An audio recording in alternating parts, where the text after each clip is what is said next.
Rogamos tomar asiento, por favor.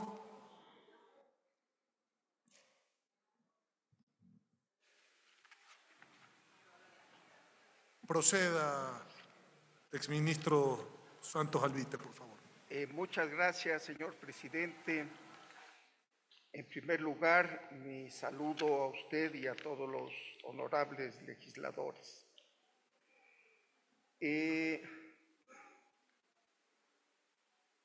Me preocupa un poco el escuchar a los interpelantes porque veo que no tienen conciencia, y con todo respeto, del enorme problema que está el país atravesando en el sector eléctrico. Esto me recuerda la lección histórica que en el mes de abril de 1453, cuando los turcos estaban bombardeando las murallas de Constantinopla, el Senado de Constantinopla discutía si los ángeles eran de sexo masculino o femenino. Problemas pequeños, problemas de ese rato. La crisis del sector eléctrico ecuatoriano es tremendamente grave. Lo insisto y lo resalto. Puede resultar en un colapso de años. Hace poco tuve el mal rato de que por problemas climáticos, por problemas burocráticos, tuvimos durante un par de semanas que cortar la energía 2, 3 horas máximo, avisando con tiempo. Hoy se están cortando 8 horas, no se avisa con tiempo. Se me ha acusado por parte de una honorable legisladora del gobierno de un montón de cosas. No hago caso, no son ciertas. ¿Qué dirá de la ministra de su propio gobierno? Que el señor presidente de la República la declaró traidora a la patria por tratar de destruir el complejo más importante de generación eléctrica, que es el Pauti. No hay que escupir al cielo, señora legisladora. El problema eléctrico viene de muchos años, pero quisiera, para organizar mi exposición, primero puntualizar un tema jurídico que tengo que dejarlo sentado. Si se puede poner en la presentación la primera lámina, por favor. Autorizo que se ponga la presentación, por favor. Gracias, señor secretario. Está autorizado, señor presidente. Ya. Este juicio, señor presidente, con todo respeto a usted y a los señores legisladores, es ilegal, porque se me está juzgando por segunda vez. La señora interpelante pidió el juicio pocos días después de que yo fui posesionado ministro en octubre del 2022. Se siguió el procedimiento, el CAL lo aprobó, fue a la comisión técnica, volvió y de ahí fue a la comisión de fiscalización. En el mes de diciembre, el día 11 de diciembre del 2023, se llamó a gente, expertos, se me llamó a mí y fui con todo gusto. De acuerdo al artículo 80 de la Ley Ley Orgánica de la Función Legislativa, la Comisión de Fiscalización tenía 5 días para calificar el juicio, abocar conocimiento y decir, ¿lo archivo o procede? Procede quiere decir, lo mando a la legislatura para su conocimiento. No quiero entrar en razones, es la decisión de la comisión.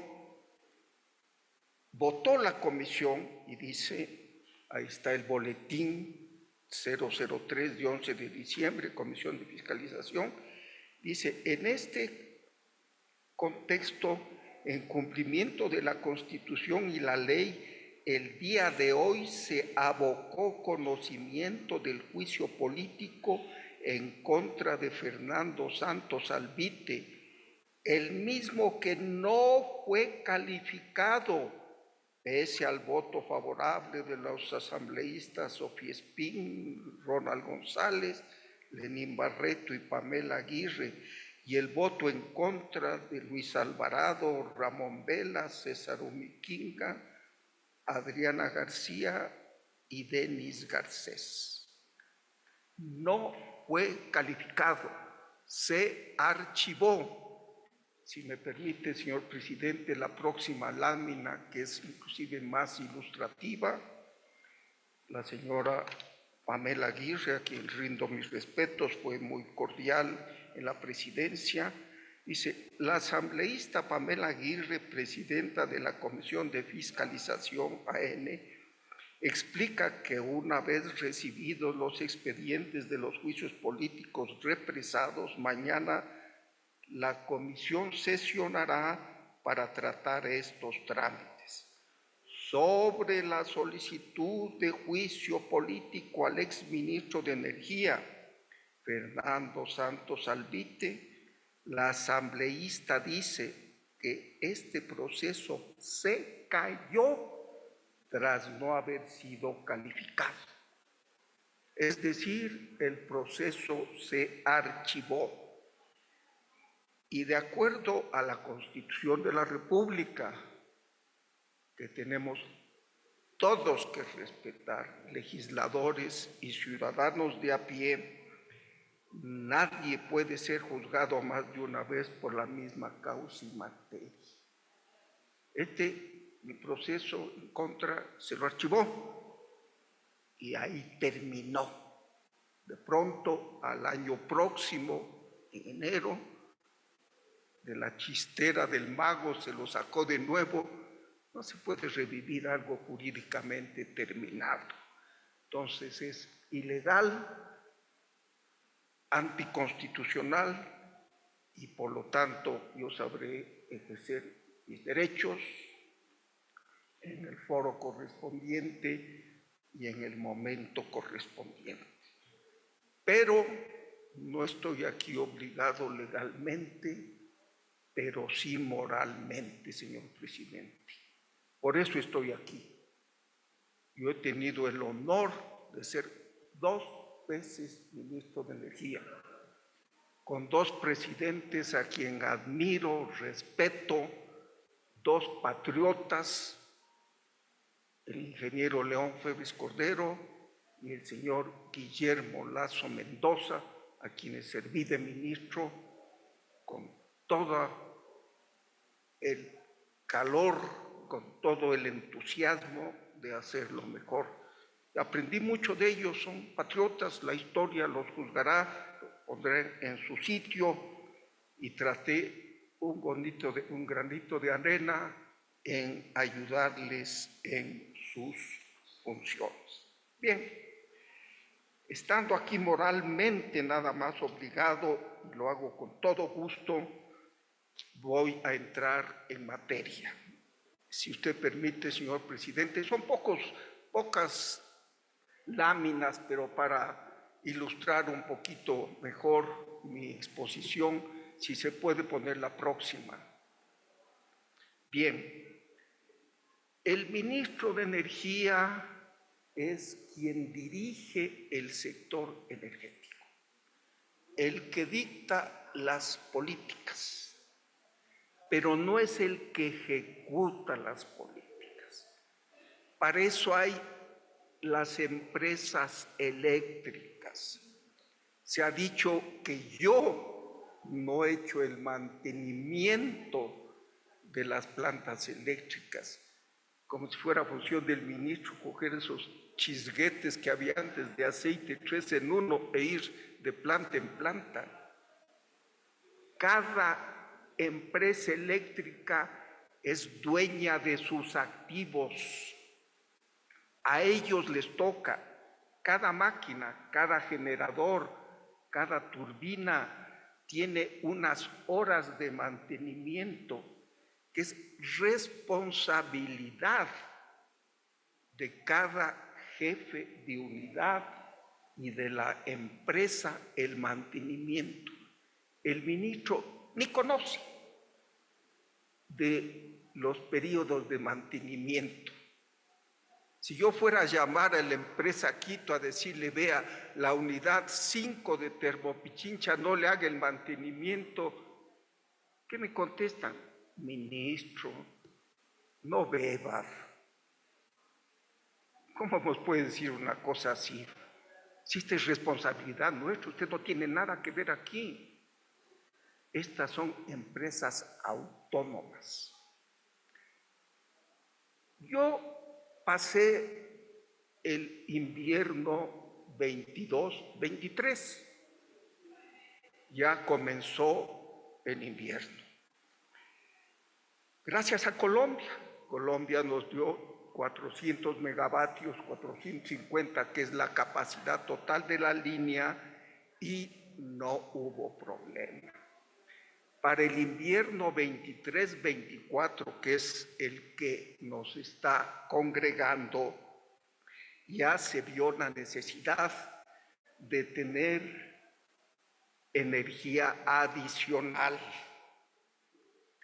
Se hizo una sesión en el ministerio y se encargó a las autoridades competentes que consigan esa energía adicional.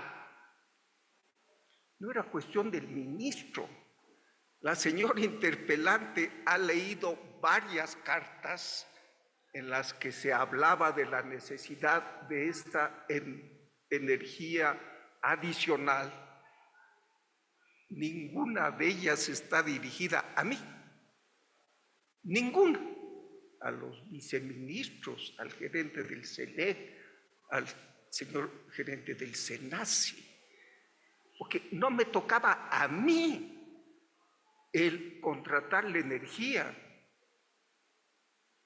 Primero, el ministerio tiene un presupuesto de $9 millones para la burocracia. ¿De dónde voy a sacar para contratar 465 megavatios y 50 millones de pies cúbicos de gas natural para la planta Machala, de la cual hablaremos con un poquito de detalle?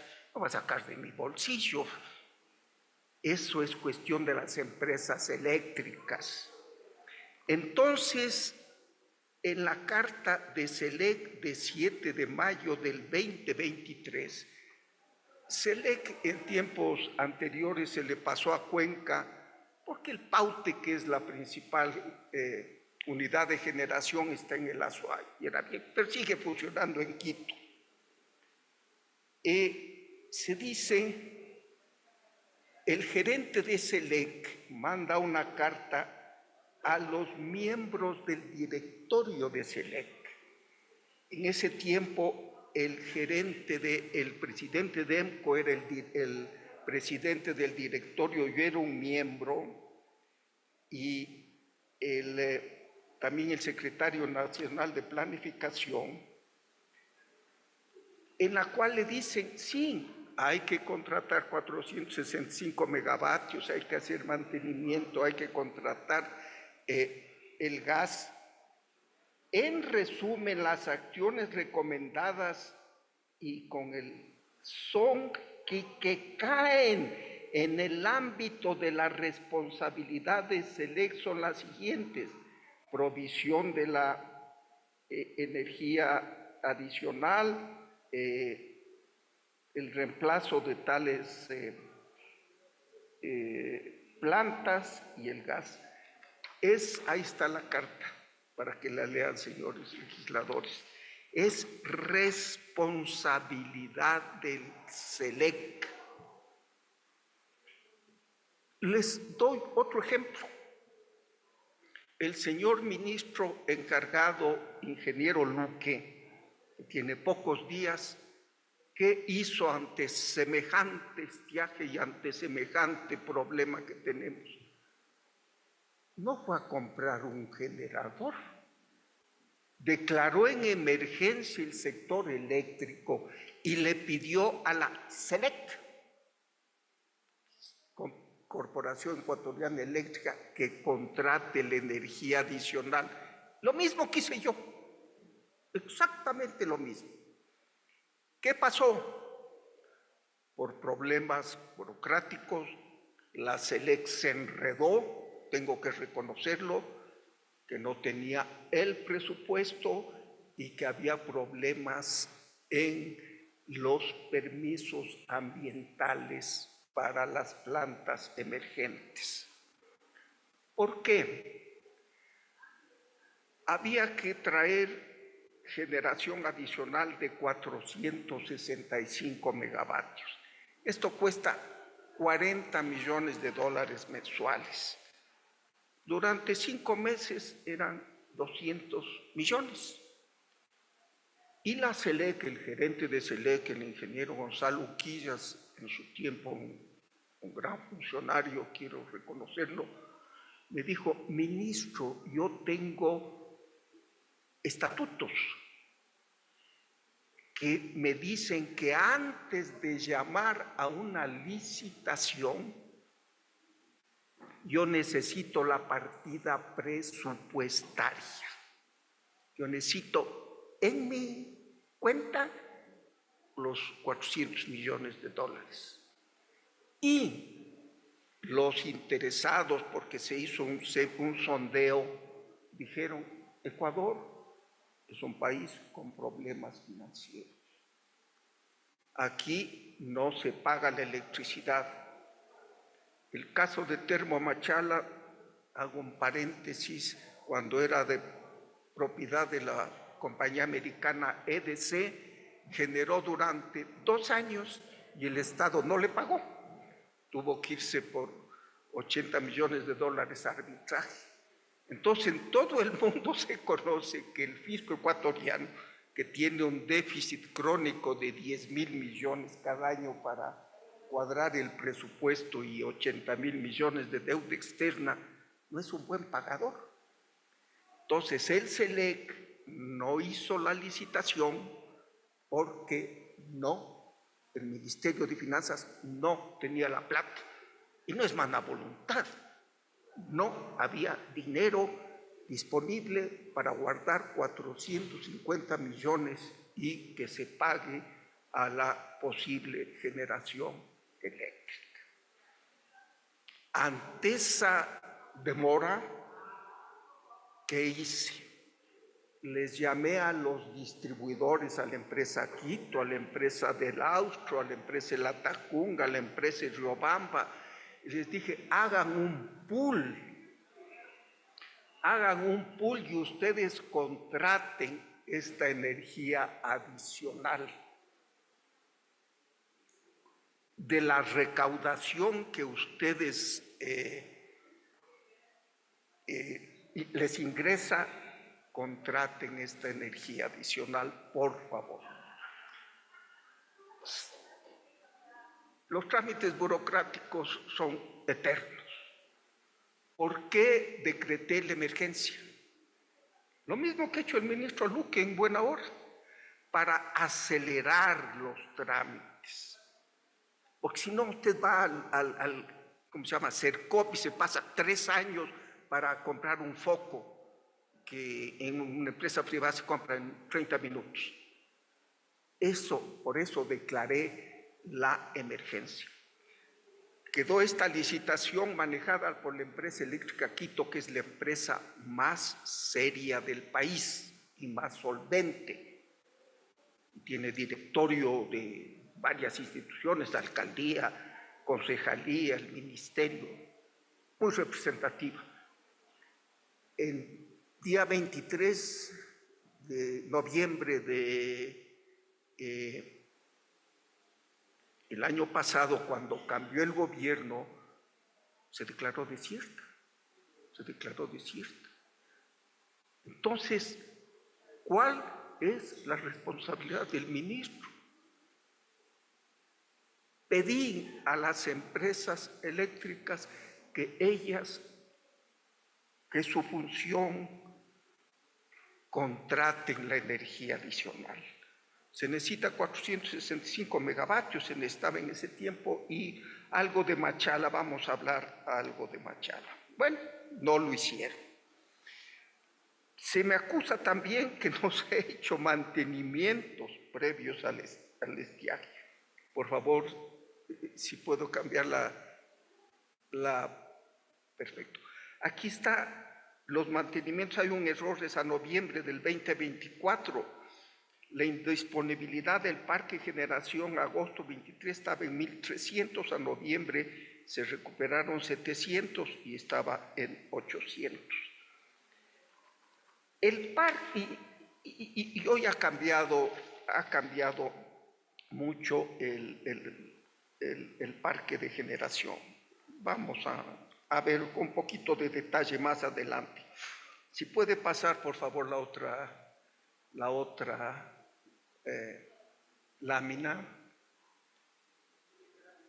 Por favor, ¿me ayudan pasando la otra lámina?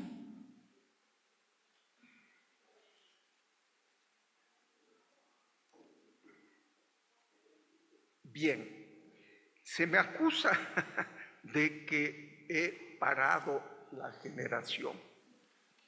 Tengo el orgullo con el equipo del ministerio de que fui quizás en la historia uno de los ministros que más generación autorizó. 1.000 megavatios autoricé para que se instalen plantas de generación. No son proyectos que yo los inicié. Cuando yo llegué al ministerio a fines del 2022, encontré que tenían en sus escritorios, en sus carpetas, la burocracia represado un montón de proyectos, porque ya vamos al problema principal que no se ha hablado en este ilustre recinto. ¿Cuál es el problema? El problema del sector eléctrico se llama estatismo. Es un monopolio del Estado que ya se agotó. Bien, hablaremos de eso en unos minutos. Yo cuando llegué encontré el proyecto El Aromo, que es en la fallida refinería El Pacífico, fotovoltaico, 200 megavatios. Una inversión de 140 millones. Villonaco, un proyecto eólico. El Loja, 110 megavatios. Conolopus, un proyecto pequeño de 15 megavatios fotovoltaico en la isla Santa Cruz, en las Galápagos. Comenzaré por este proyecto. Cuando yo lo encontré en el 22 ya tenía 4 años en trámite y no le daban trámite. Yo pregunté, ¿por qué no le dan trámite? Y dicen, es que es energía muy cara, 40 centavos el megavatio hora. Les digo, pero si es en una isla de Galápagos, un patrimonio de la humanidad, que necesita de estas energías fotovoltaicas. No, es caro. ¿Qué les importa, señores burócratas, si los señores de Galápagos quieren que se haga este proyecto? ¿Saben qué intereses había? Ustedes han leído la prensa internacional que dice las Galápagos es la gasolinera del narcotráfico. Todas las semanas se encuentran lanchas con droga y esas lanchas necesitan combustible. Mucha gente lleva el combustible. Entonces, para las plantas eléctricas, no me extrañaría que tras ese obstáculo, esas demoras, haya habido este tipo de intereses. Dije, se lo hace porque se lo hace. Y se firmó. Es un proyecto que le va a poner al Ecuador a la vanguardia del mundo, porque es un proyecto fotovoltaico con una particularidad. En el día hay luz, se genera, pero se la usa en la noche, ¿verdad? Este proyecto va a combinar la generación con el almacenamiento. Es un proyecto entre una compañía francesa pionera en plantas fotovoltaicas y Tesla, la famosa compañía de baterías. Es un proyecto que le va a poner al Ecuador en número 1 en energías renovables utilizando el almacenamiento. Y estuvo 4 años parado, 4 años parado. Llegué yo y se hace. El Arón, 200 megavatios. El Temor, claro, ahí sí va a ser la refinería del Pacífico. Un atraco. 1.500 millones de dólares se robaron. Yo sé como petrolero. Pero es un atraco que lo inició Venezuela, ¿verdad? Hay que ser justos en la vida. El presidente Chávez, al principio, cuando fue electo, 1999, 2000, con sus planes imperiales y con buen sentido, ¿verdad? Dijo, China se está despertando y va a ser un gran consumidor de energía. Gasolini dice, yo le voy a vender. Pero Venezuela queda en el Caribe, en el Atlántico, y llevar productos venezolanos por el Caribe, bordear África, ir a la China es muy lejos. Y pensó en su aliado, el Ecuador. Era un aliado. Dijo, muy bien, voy a hacer una refinería en el Ecuador. Obviamente tenía que contar con los ecuatorianos y se hizo la famosa refinería del Pacífico, PDVSA, Petróleos de Venezuela y Petroecuador. Corrupción desde el principio, no quiero entrar, no me gusta, la fiscalía. Se pelearon los socios, los venezolanos se llevaron los planos porque eran planos de ellos. Aquí se continuó, se apalanó un terreno, 1.500 millones de dólares, que no sirven para nada, no sirven para nada. Y nadie en el universo va a poner un centavo en ese sitio para hacer una refinería. Nadie, que es el peor sitio del mundo. Está lejos de los oleoductos, no tiene puerto. Una refinería necesita un puerto. Haga pues un puerto petrolero en Manta, que es la capital del atún. Va a destruir la industria del atún porque siempre hay derrames. Y el costo, además, ambientalmente, no tuvo permiso ambiental. En Esmeraldas, que hay una refinería, el viento corre de tierra hacia el mar, siempre salen residuos por las chimeneas de una refinería. Haga en Manta, el viento es del mar hacia la ciudad. Van a envenenar a la ciudad, Manta no dejaría. Bueno, no sirve para nada este terreno.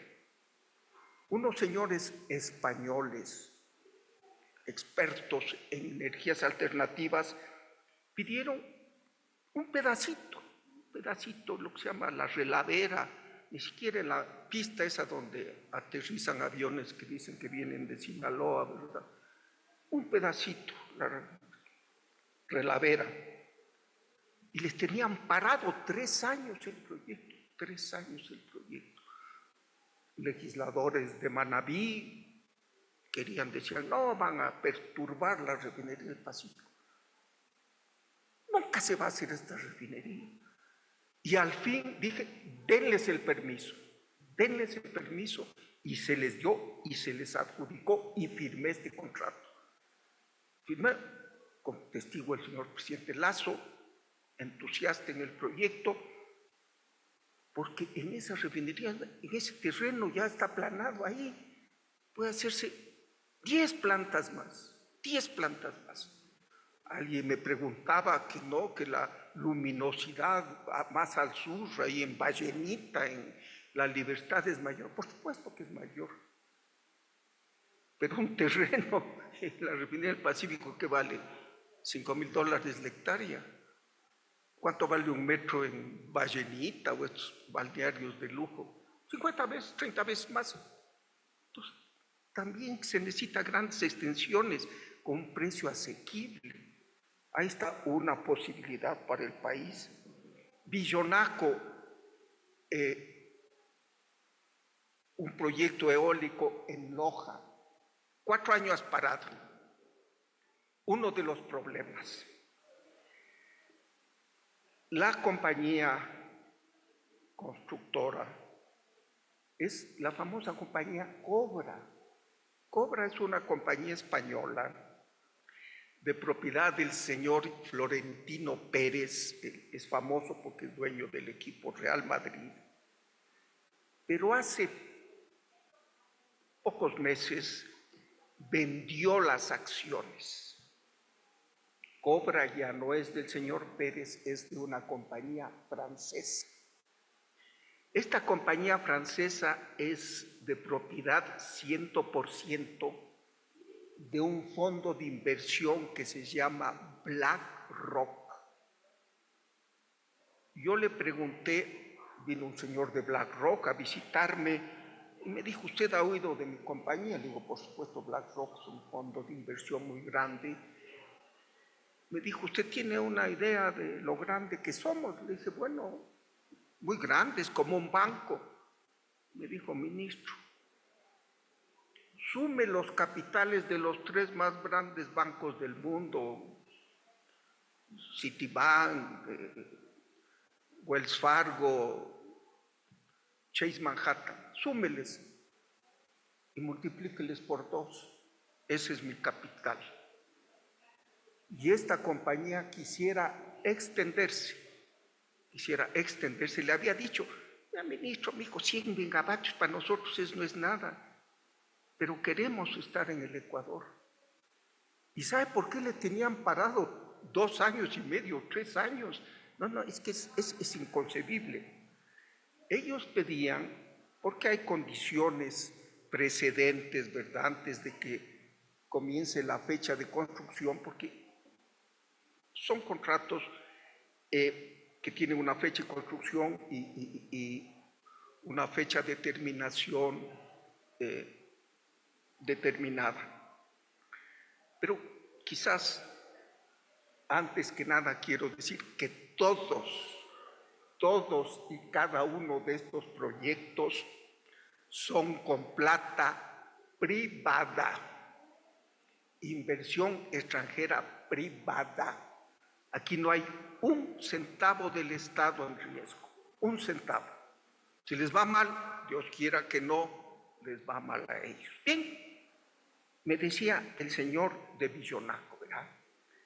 Le estamos explicando a la persona y burócrata que te manejaba que no podemos instalar el poste donde van las aspas en tiempo de verano, porque hay mucho viento y tratamos de parar el poste y se puede caer.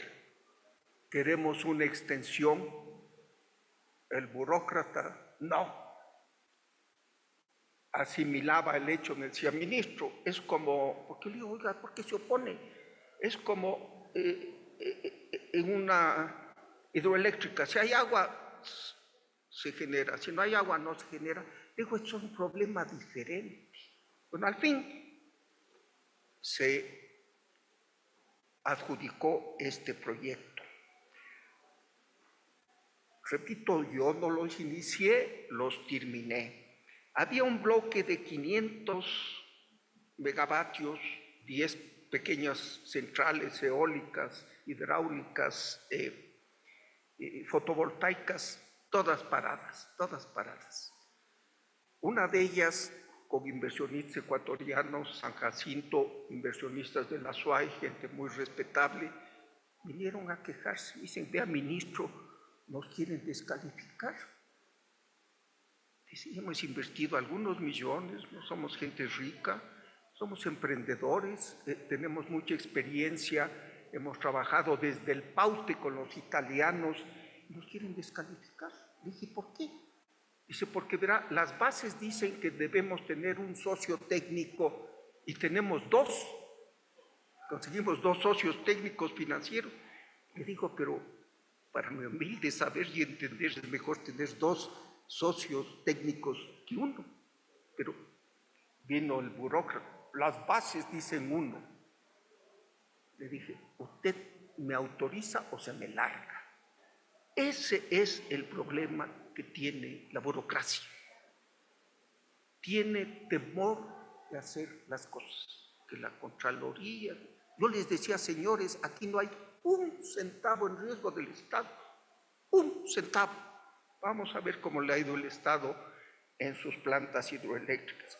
Y se firmaron, y es la famosa Energy Kill, que la señora interpelante habló. ¿Qué es Energy Kill?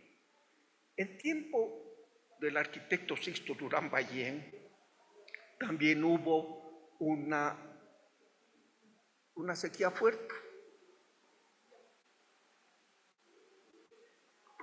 Y los sectores privados de Quito y Guayaquil pusieron plantas Electroquito y Electroguayaquil. Después, cuando el Estado hizo inmensas plantas hidroeléctricas, ya no era rentable plantas térmicas y se vendieron los equipos.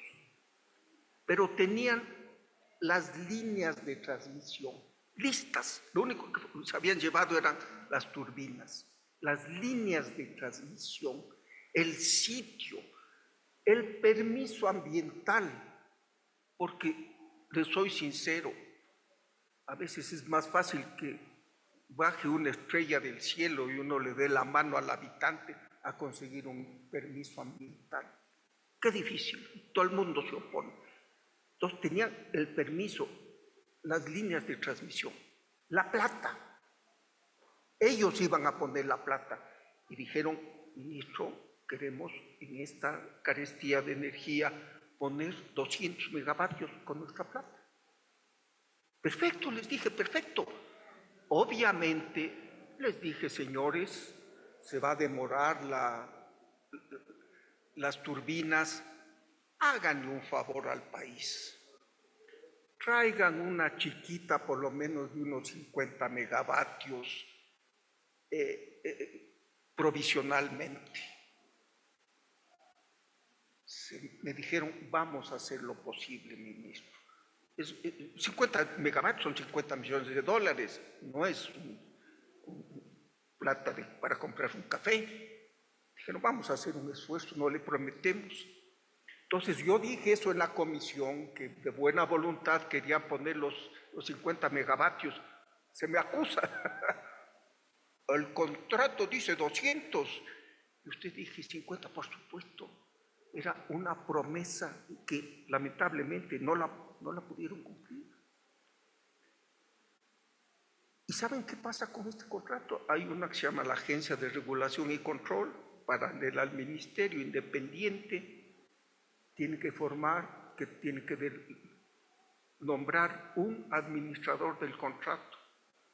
No lo han nombrado, 5 meses no lo han nombrado. Sin administrador no pueden dar el primer paso. Pero están 1000 megavatios, que los rescaté del último cajón de los escritorios de ciertos burócratas. Y se me acusa de contratos de última hora. Por supuesto, los interesados me pusieron la mano. Por favor, se han demorado tanto estos contratos, ministro, ayúdenos, fírmenlos. Yo hablé con el presidente Lasso, por supuesto, es que era un patriota, me dijo: Fernando, yo soy presidente hasta el último día y yo soy testigo de estos contratos. Un hombre de bien, un hombre de valor. Y ahí están, y no se ha hecho nada. Ojalá se haga algo. Así es que no hice nada. 1000 megavatios me enorgullezco. Adelante, por favor.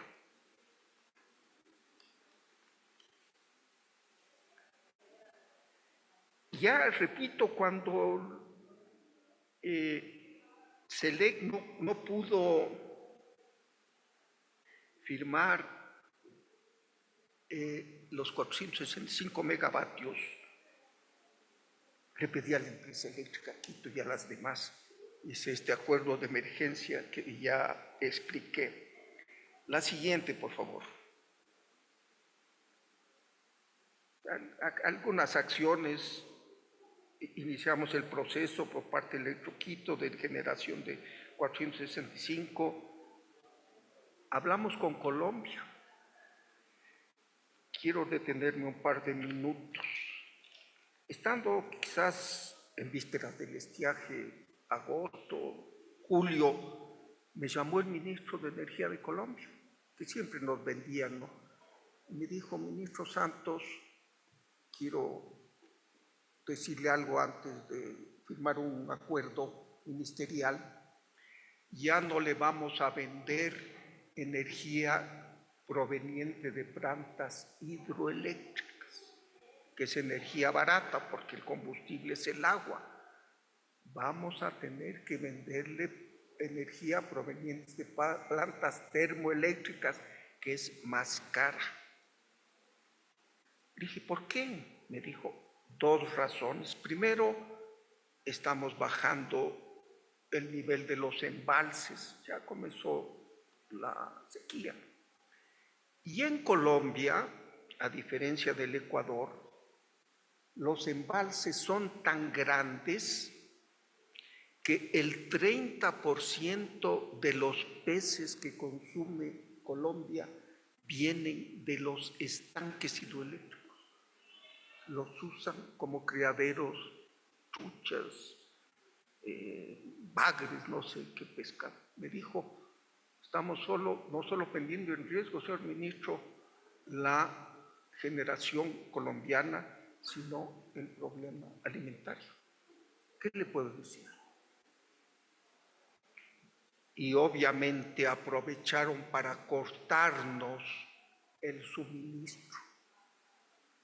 Yo le llamé al presidente Lasso y le dije: señor presidente, vamos a hablar con el presidente Petro para asegurar la energía que necesitamos. El presidente Lasso, que no tenía nada que ver, eso era cuestión ministerial, pero con ese espíritu de arreglar los problemas, dijo: Fernando, vamos, yo voy. Hablamos con el presidente Petro, me dio una gran impresión. Yo soy un hombre más bien de centro derecha, una gran impresión. Un hombre que estaba al tanto de todo, en un lápiz en la mano, anotaba cada planta, cuánto genera. Dijo, ahí estaban sus ministros, ¿no? Y les dijo: señores, busquen de donde sea para ayudarle al pueblo ecuatoriano y al hermano presidente Lasso. Ante la orden del presidente, creo que activaron. Ellos tienen una gran cantidad de plantas, ¿no? Especialmente ellos usan gas. Gas es un buen combustible. Ya vamos a hablar del gas de Machala, que se ha hablado aquí, se ha mencionado. Y con gran generosidad el presidente Petro dijo: hermanos ecuatorianos, les doy 450 megavatios. y eso nos ha salvado. Lamentablemente esa puerta se ha cerrado con doble llave, como dicen los españoles, por las razones de que Colombia necesita para su propia generación, y yo añadiría por el problema político internacional. Una pena, una pena. Termoesmeraldas. En tiempo mío se habilitó Termoesmeraldas. ¿Qué pasó con Termoesmeraldas? Qué lindo que es decir, se demoraron en Termoesmeraldas. Termoesmeraldas se dañó, explotó una turbina. Todos los bienes del Estado están asegurados. Entonces, ¿quién tenía que reparar Termoesmeraldas? La compañía de seguros. Uno no puede entrar a reparar sin que la compañía de seguros diga, sí, autorizo. El técnico primero tiene que analizar el daño y las compañías de seguros desconocen. Ahí está. Todos los bienes del Estado estuvieron asegurados por la compañía Sucre, famosa en los Estados Unidos en juicios. Pagaron coimas, el señor Rivas, no sé cuánto, estuvo preso, acaba de salir, salió de la cárcel para declarar contra el señor Paul. Todas son muy serias, muchas, esta Sucre fue una tarea de rateros, el presidente Lazo ya la disolvió, pero obviamente seguían las pólizas. ¿Cómo? No, decían no, fue un error de un operador. Los señores de Selec decían, no, fue un daño fortuito. Y un daño causado por el operador no paga la compañía de seguros. Entonces fue un lío, cosa que yo tuve que decirle al ingeniero Quillas, al gerente de Selec, vea, dígales que les va a quitar mañana el seguro si no le autorizan inmediatamente la reparación. Y se reparó, y ahí está 100 megavatios. Lo de Machala quisiera dejar para después. Por favor, si cambiamos Bien, ¿qué está pasando? Porque ya pasó, ya el pasado de llorar sobre la leche derramada no se puede hacer. Tuvimos 4 o 5 semanas en mi tiempo de apagones, aquí vamos a tener meses de apagones y el triple o el cuádruple, bueno, no importa. Pero ¿cuál es la situación actual del país? ¿Cómo salimos? ¿Por qué estamos en este problema y cómo salimos? Porque no es solo ver el pasado, sino sacar lecciones.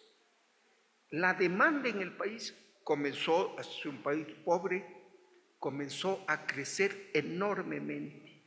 Hoy está en 5,000 megavatios hora en abril del 2024, hace pocos días. 5,000 megavatios hora. Cuando yo comencé el ministerio, me trajo un reporte porque el SENACE, que es el que maneja oferta y demanda, me dice, vea cómo ha crecido 3,800 megavatios, ministro.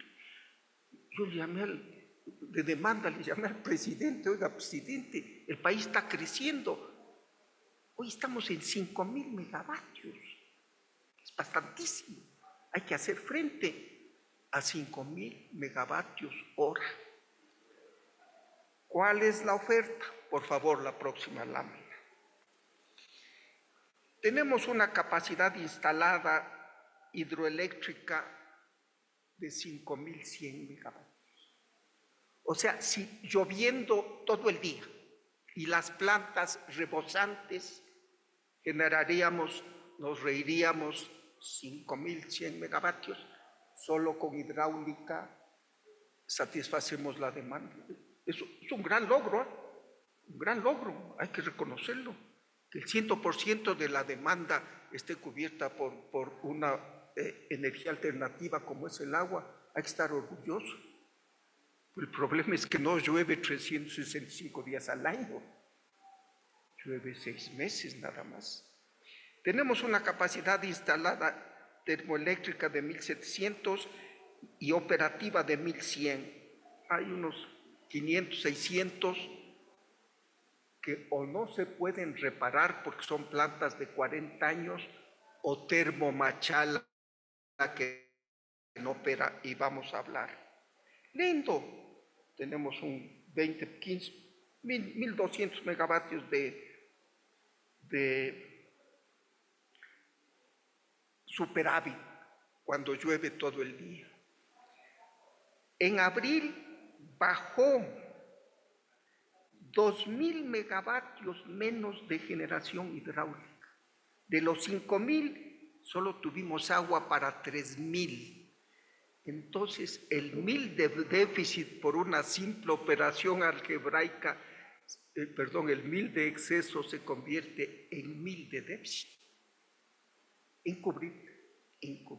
Eso tenemos que ver cómo solucionar. 1.000 megavatios, lo ha dicho el ministro, obviamente van a ser menos cuando llueva, pero deja de llover y volvemos a este déficit de los 1.000 megavatios. Y ahí viene el famoso sector, el plan maestro de electrificación. Por favor, si le puede cambiar la próxima planta. El plan maestro de electrificación me recuerda a los planes quinquenales de los países comunistas. En 5 años el consumo de mantequilla era de 1 kilogramo por persona a 5 kilogramos, el de carne de 2 kilogramos al día a 20 kilogramos. Se pasaron, ¿cuánto duró el comunismo en Rusia? 70 años, 15 planes, estuvieron peor que al principio. Son hechos por la burocracia sin contexto con la realidad. Como si el mundo, el país tuviera toda la plata del mundo para hacer estos proyectos, porque es monopolio del Estado, ¿verdad? Vamos, para el 23, que yo era ministro, debería ponerse el proyecto Maravilla, haber funcionado, nunca he oído, soy sincero, Yayuriquín, es la segunda parte del Toachi Pilatón. Esta planta tiene 12 años de atraso, 12 años. Juicios, están peleando chinos, rusos, están peleando con el INESEL. Está parada, está mal hecha. El túnel que conduce el agua del reservorio, del río a las turbinas, está mal hecho. Tiene goteras, se va el agua por ahí. Se le pidió al cuerpo de ingenieros que por favor repare eso. 12 años de atraso. Y los rusos tienen, 2 rusos han estado ahí, primero unos chinos, luego Interrao y hoy unos terceros rusos. Ya pidieron 60 millones más y 1 año más de plazo. Este está en juicio. Un ministro, ¿qué le puedo decir al CELEC? Vaya y, perdón la expresión, póngale una pistola al juez y que dé la sentencia. No, son jueces independientes. Está atrasado. En el 2024 debería el Aromo, Villonaco, Magdalena, Machala Gas 2 y Machala Gas 3. Bien. Vamos un par de minutos a hablar de la famosa Machala que necesita el gas. Machala, Termomachala, fue hecha, bueno, en tiempo del arquitecto Sixto Durán Ballén, se sacó a licitación el Campo Amistad. El Campo Amistad es un campo con gas en el Golfo, frente al Oro, en el Golfo de Guayaquil, en la parte del Oro. Es el único campo de gas del Ecuador. Todo el resto del oriente es petróleo. Se descubrió este campo de gas. La compañía Machala Power, EDC, Energy Development Corporation, que hoy es parte de Chevron, muy grande, muy seria, cuando descubrió el gas, dijo, ¿qué se puede hacer con el gas? El gas se le puede usar como combustible, ¿verdad? En Europa, en los Estados Unidos, que tiene cañerías y usa gas. Se puede hacer fertilizantes, es la materia prima para los fertilizantes. Pero necesita cantidades inmensas. Encontró el equivalente de como 15, 20 mil barriles por día en gas, comparando con petróleo. El Oriente produce 500 mil, o sea, un campo chiquito. Pero esta compañía, con buen juicio, dijo, voy a poner una planta eléctrica para ese gas, quemarlo y mover las turbinas. Y puso la planta de Termomachal. Son 130 megavatios que se mueven con gas. El gas, como todo recurso natural no renovable, ha ido disminuyendo en la cantidad, porque a medida que se extrae queda menos y ya no hay para esas mover los 130 megavatios. En un gobierno anterior dijeron, el campo Amistad es la Arabia Saudita del gas. Vamos a perforar más.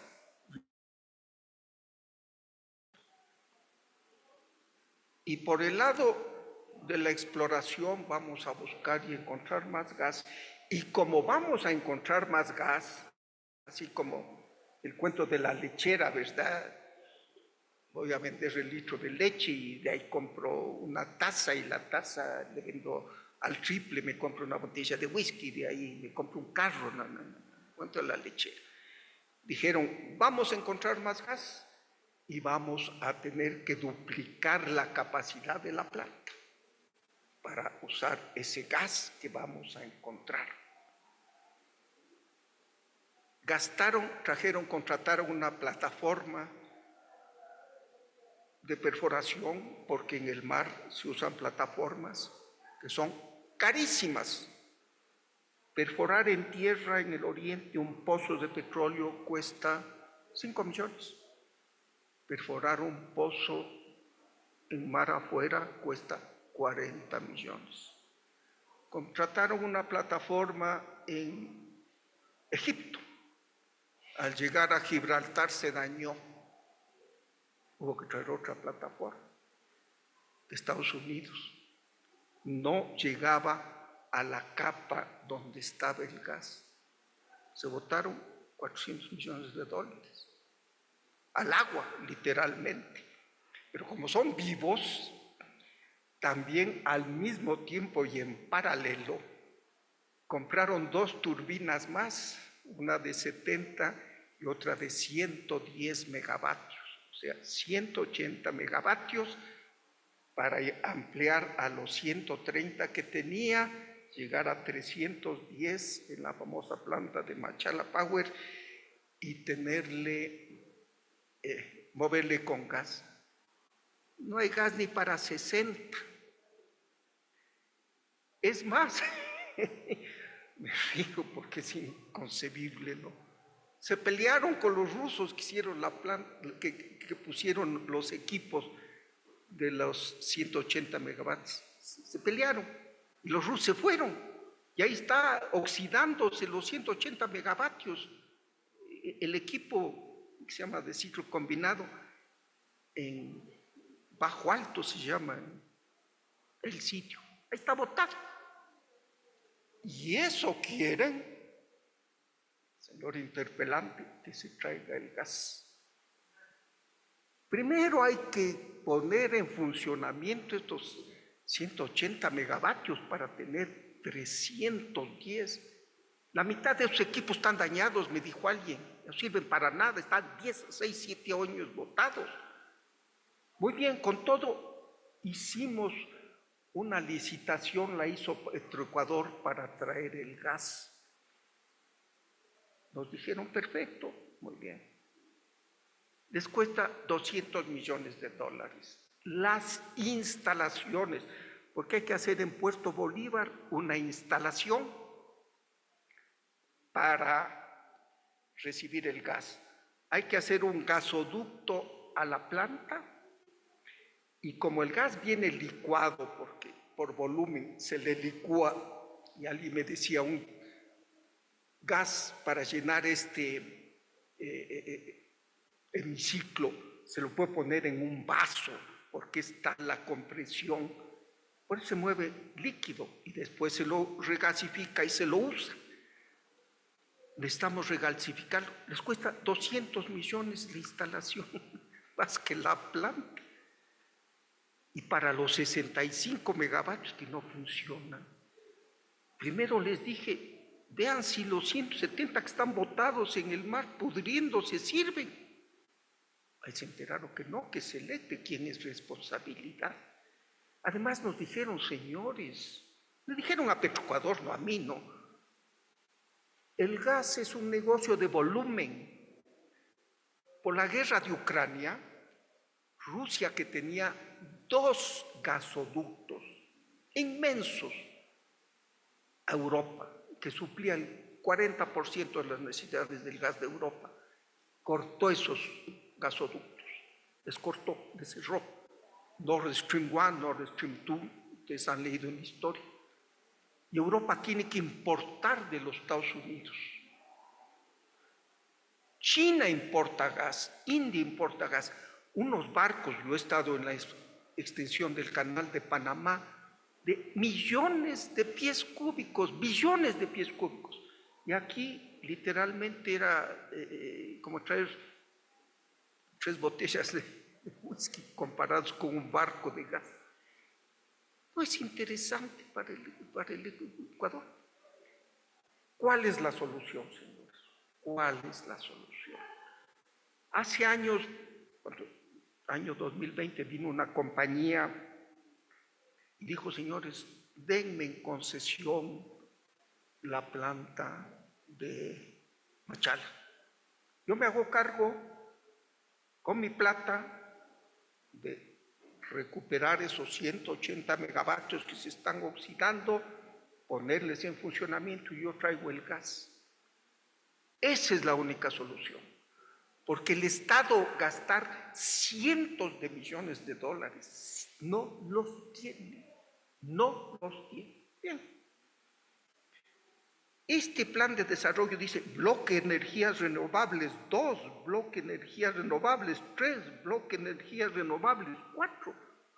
Si para el bloque 1 se han pasado 4 años, ¿usted cree que los inversionistas van a venir así? ¿Cuál es la triste realidad del Ecuador, señores? No tenemos el atractivo a la inversión extranjera.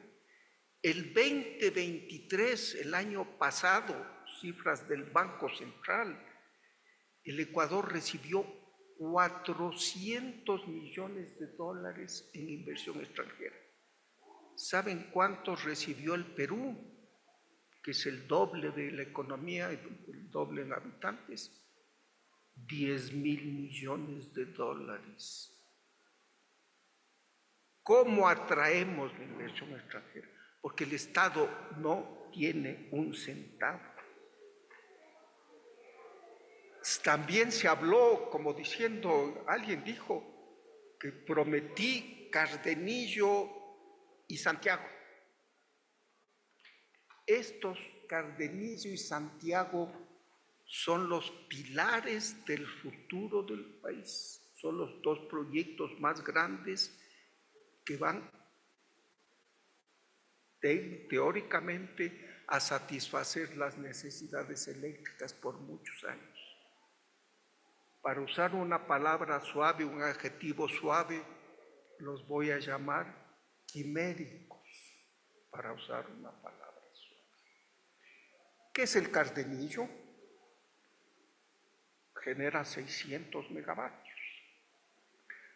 Es parte del sistema Paute.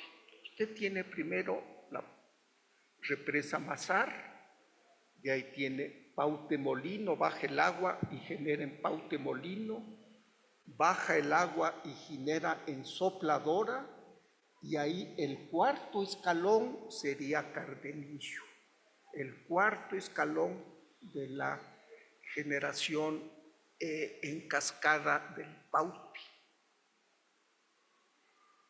Y si no hay agua en la primera, va a haber para la cuarta. Está en la misma cuenca donde no llueve 6 meses. ¿Quién va a invertir para tener 3 o 4 meses operando eso? ¿Cuánto vale? 700, 800 millones. Y había un problema muy serio, quizás ahorita lo trato, de la tarifa. La tarifa era la mitad de lo que debía cobrarse. Pero tengo que reconocer que en esta ley no apagones, que más bien debería llamarse ley por apagones, pero tiene un rescatable artículo que dice que se puede, en la tarifa se puede cobrar la inversión, porque antes solo la tarifa anterior, y sí sigue vigente, solo cubre operación y mantenimiento, no amortización de la inversión. El Estado puede regalar la plata de una planta, pero un privado no. Con la nueva ley sí se podría hacer Cardenillo, pero ¿quién va a invertir en Cardenillo si los 3 escalones anteriores del Pauti se quedan sin agua? ¿Quién va a invertir? ¿Sabe cuánto dura además la construcción? 8 años. 8 años. Y de ahí viene el Santiago, el proyecto más grande del país. Aquí se pone 2.400 megavatios. Problema, en la misma cuenca oriental, no llueve, no lloverá en el Santiago. Segundo problema, es una presa inmensa que impediría el paso de los peces en toda la cuenca del Santiago y a miles de personas les haría vegetarianos, no tendrían peces para comer. Ambientalmente es un riesgo, un problema monstruoso.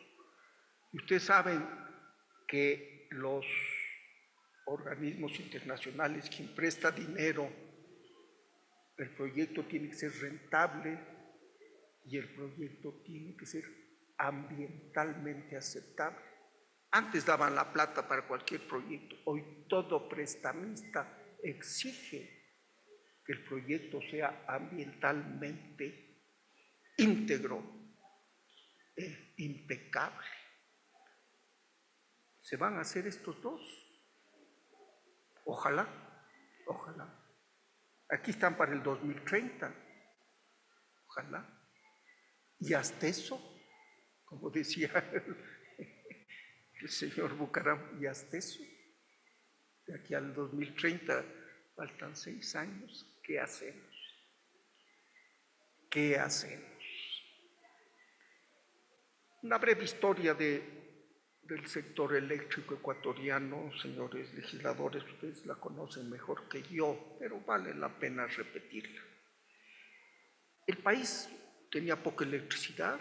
Guayaquil tenía una empresa eléctrica, Emelec, la famosa, hasta dejó un gran equipo de fútbol, tenían energía. Aquí en Quito andábamos con la Quito, que apagones. Yo iba a Guayaquil donde mis primos de vacaciones, todo era iluminado. Venía a Quito a hacer el deber hasta las 4 de la tarde antes de que me apaguen la luz. Era un país pobre. Cuando surge el petróleo en 1972, quizás, perdón, voy a hacer retrasarme un poquito antes de entrar a esta que era mi conclusión. Tenemos la famosa planta eléctrica del Coca-Cola Sinclair.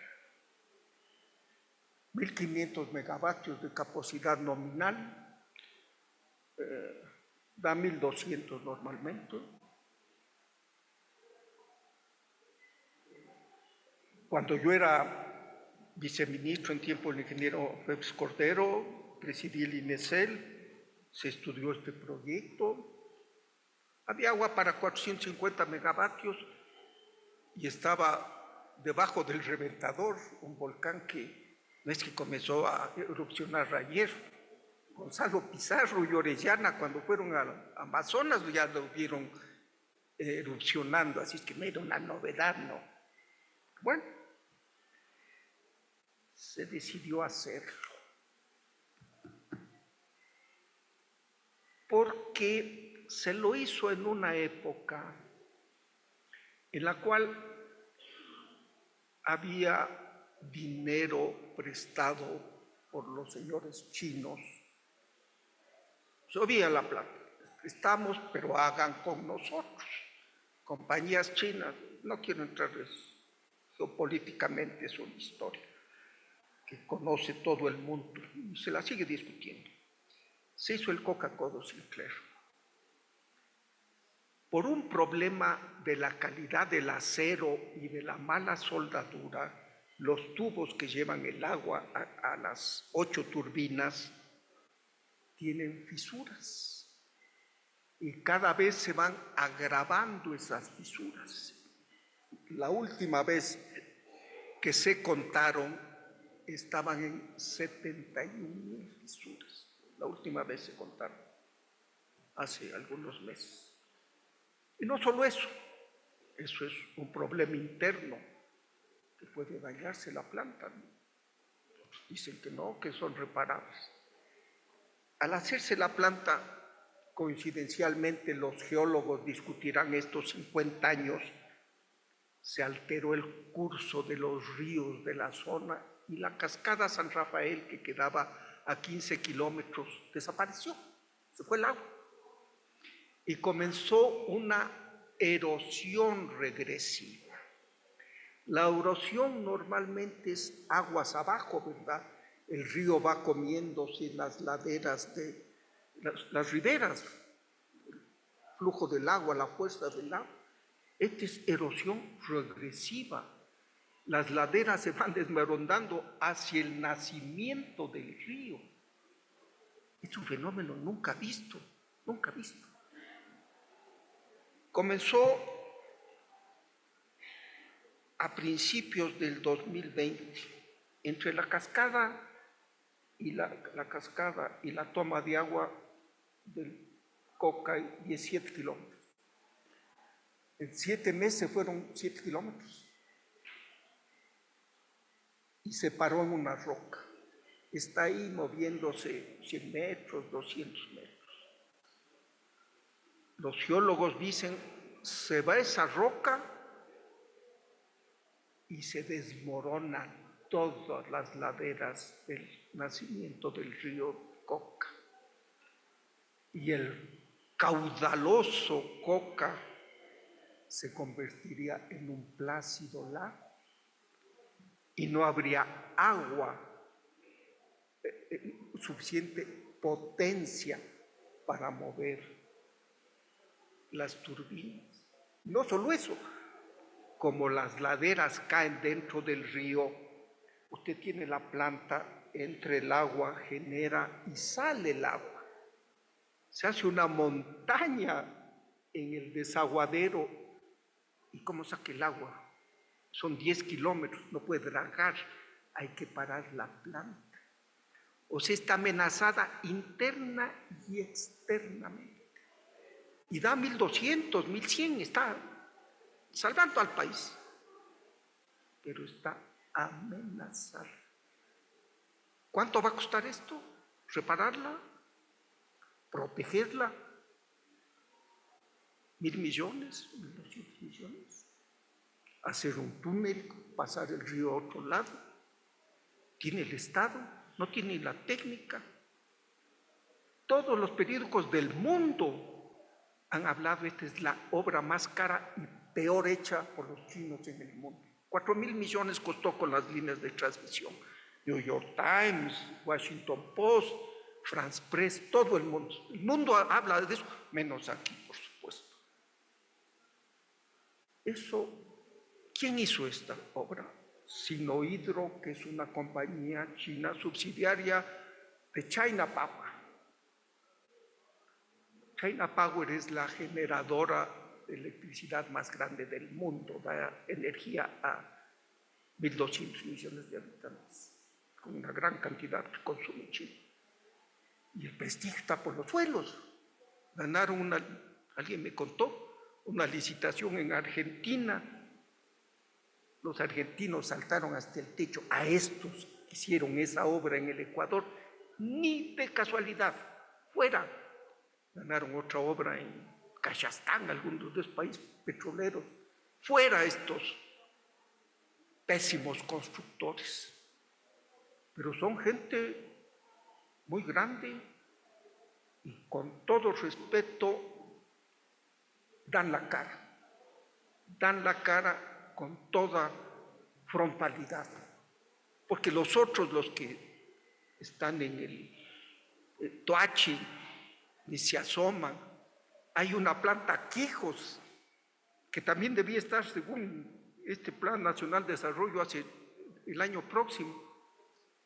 Está 10 años parada, ya la maleza se llevó lo que había. Bueno, los señores de Power China han venido a hablar conmigo. Ministro, aquí estamos dando la cara. Denos en concesión la planta Coca-Cola Sinclair. Nosotros lo protegemos. Sabremos qué hacemos, gastaremos lo que sea, pero le protegemos esa planta. Yo dejé ya el memorándum de entendimiento. No es de firmar y coger la plata, es un proceso, hay que buscar un banco de inversión que diga flujos futuros. Ellos también dicen, hemos generado 7 años, tienen que darnos un descuento, ¿no? Problema complejo, pero es la única solución. Yo digo, a veces yo duermo plácidamente, tengo la conciencia tranquila, a veces me despierto, una explosión, digo, el Coca se fue. De eso tenemos que hablar, del futuro. Cardenillo, ¿qué hacemos con Cardenillo? ¿Lo hacemos o no lo hacemos? Santiago, ¿es realizable o no? Estos son pequeños problemas, pero se va agravando porque la demanda sigue y no hay generación.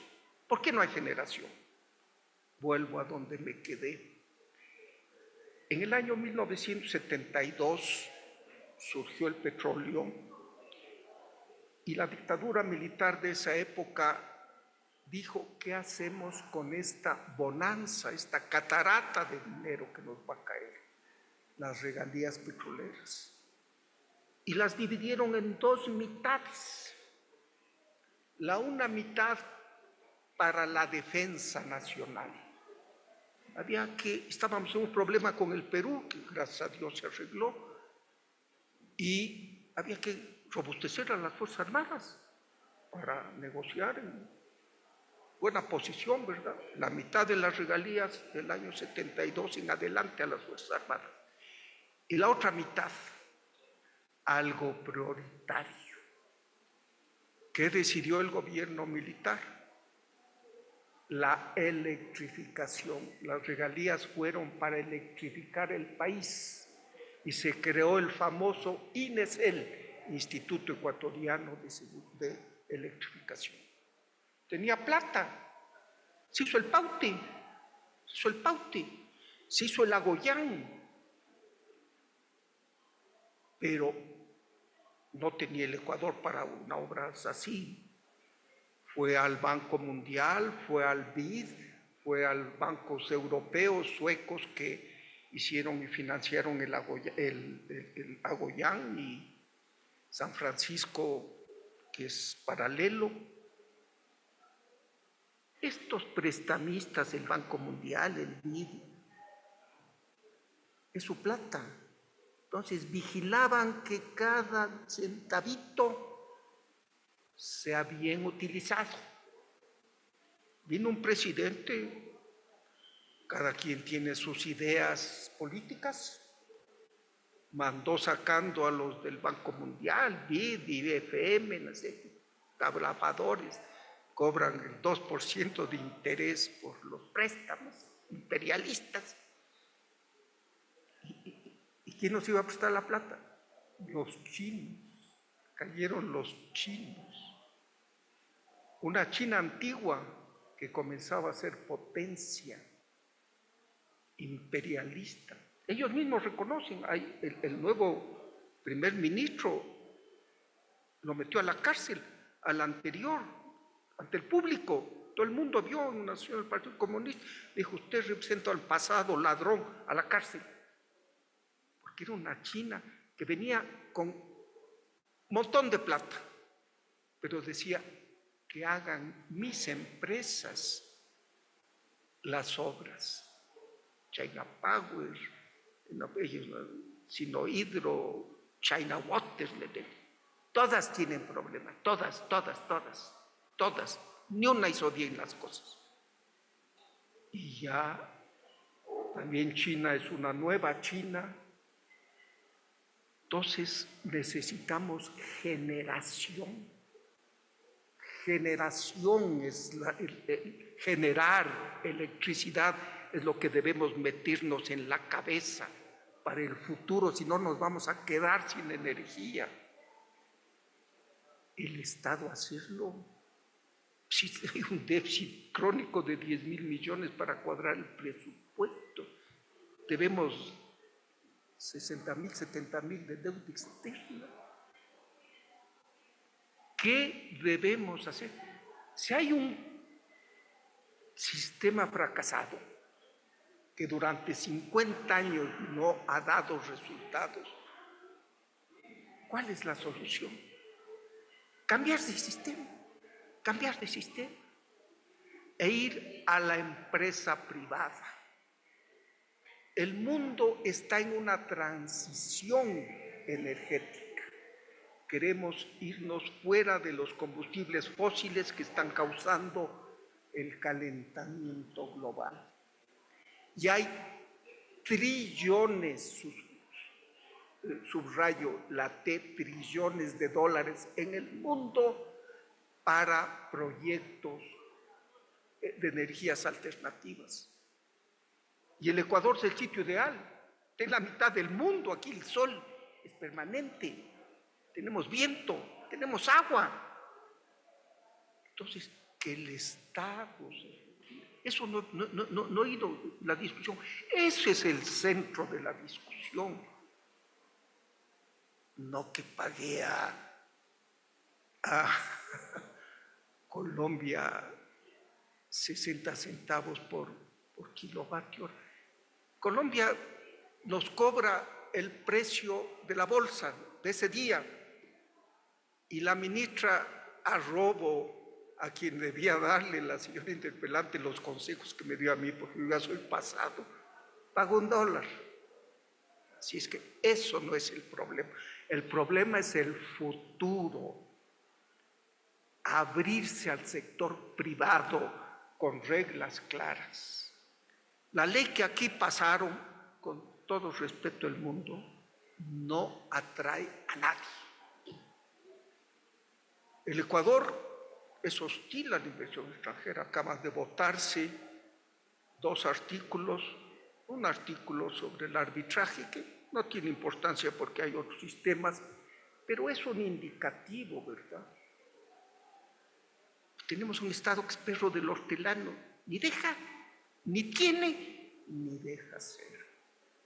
Entonces el futuro es muy incierto, muy incierto. Hay 1.000 megavatios ahorita de déficit, serán menos, porque lloverá, pero 500 fijos, y cada año la demanda crece 300 megavatios. Hay que generar. ¿Quién lo va a hacer? El Estado. No tiene la plata, tenemos esas malas experiencias. Tenemos que abrirnos al sector privado, no queda más. Hay muchas plantas. Miren, les voy a poner un ejemplo. Hace poco, cuando era ministro, me invitó un grupo que tiene el negocio de supermercados aquí muy serio y que tiene su propia generación, porque la ley permite, si usted tiene usted es consumidor, puede poner su propia planta, ¿no? Eso sí no es monopolio. Es una planta que se llama Due, que queda al lado del Coca, muy bonita, 60 megavatios. Le pregunté al gerente, le digo, oiga, qué bonita la planta. Sí, genera 60 megavatios. Digo, ¿y cuánto le costó? Me dice, 100 millones, ministro, porque usamos turbinas alemanas casi de platino, el mejor acero del mundo. Las mejores turbinas nos costó 100 millones de dólares.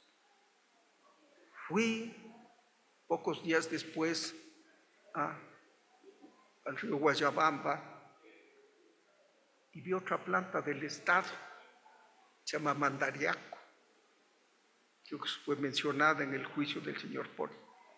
Igualita, 60 megavatios, ¿no? ¿Sabe cuánto costó? 230 millones de dólares. ¿Queremos más Mandariacos o queremos más Dues? Ese es ser o no ser, ¿no? Así es que, repito, y gracias por, señor presidente, señores legisladores, por su atención. No quiero cansarles más, ha sido un día muy largo para ustedes y para mí, y dar esta explicación no me tocaba a mí, yo no soy el ministro, no es el encargado en generar, es el que hace las políticas. Hicieron todo lo posible, no hubo dinero, no hubo los permisos ambientales, es la justificación que me dieron. La primera licitación, la segunda licitación de la empresa eléctrica Quito, la canceló la ministra nueva. Ya no puedo responder sobre qué pase, tampoco quisiera hablar. Lo de la actualidad, los programas, ustedes han invitado, he leído en la prensa, a las nuevas autoridades, ellas darán su versión, pero sí quiero dejarles la inquietud de que el futuro es incierto y gravísimo si no mejoramos la generación eléctrica, y alguien tiene que pagar por esa inversión. Hay dos alternativas, el Estado o la empresa privada, no hay una mixta. Ustedes decidirán cuál es la mejor. Yo ya dije mi punto de vista, señor presidente, señores legisladores, con eso concluyo. Muchas gracias por su atención.